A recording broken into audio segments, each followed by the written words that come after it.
Voilà. Maintenant, si on voit le fichier qui a été généré, donc, enfin le contenu de notre fichier, vous voyez, donc, j'ai toutes les données qui sont là et qui s'affichent donc correctement. Alors là, vous remarquez qu'il y a, par exemple, ici, il y a des caractères qui sont un peu bizarres. Alors ça, c'est dû à quoi? C'est dû au fait que dans le fichier initial, c'est-à-dire le fichier M3U, il y a des chaînes qui sont écrites en arabe. Et donc, c'est de l'Unicode. Alors, pour remédier à ça donc, dans WinDev, il faudrait d'abord commencer par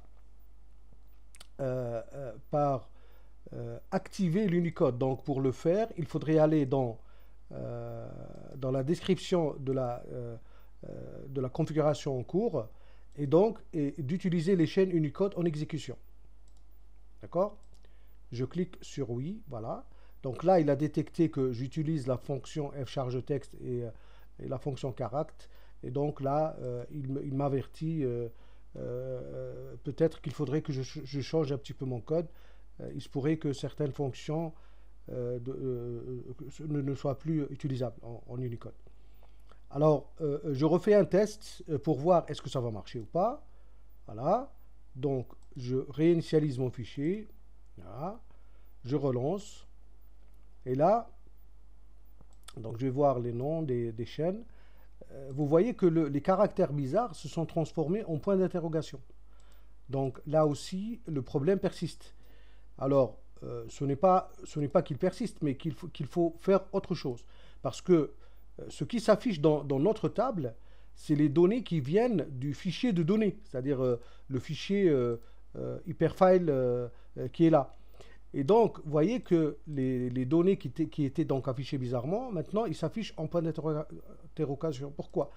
Parce que, justement, dans l'analyse, dans la description donc, de notre table, il fallait indiquer que le mémotexte, qu'il est en Unicode et qu'il faudrait lui indiquer la langue qui correspond à l'Unicode. Donc ici, par exemple, je sélectionne la langue arabe.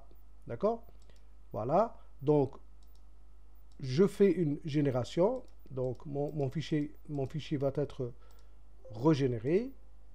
Voilà. Donc, je réexécute à nouveau mon programme et je vais voir ce qui va se passer. Et voilà. Donc, maintenant, l'arabe, il s'affiche correctement. Vous voyez? Donc, maintenant, les caractères en arabe s'affichent correctement et il n'y a pas d'erreur. Donc, on vient de remédier au problème donc, de l'affichage Unicode. Donc, si je reviens dans ma table sur le WDMap, je vais trouver que maintenant, l'arabe, il s'affiche correctement, au lieu de point d'interrogation ou au lieu de caractères un peu bizarres. D'accord?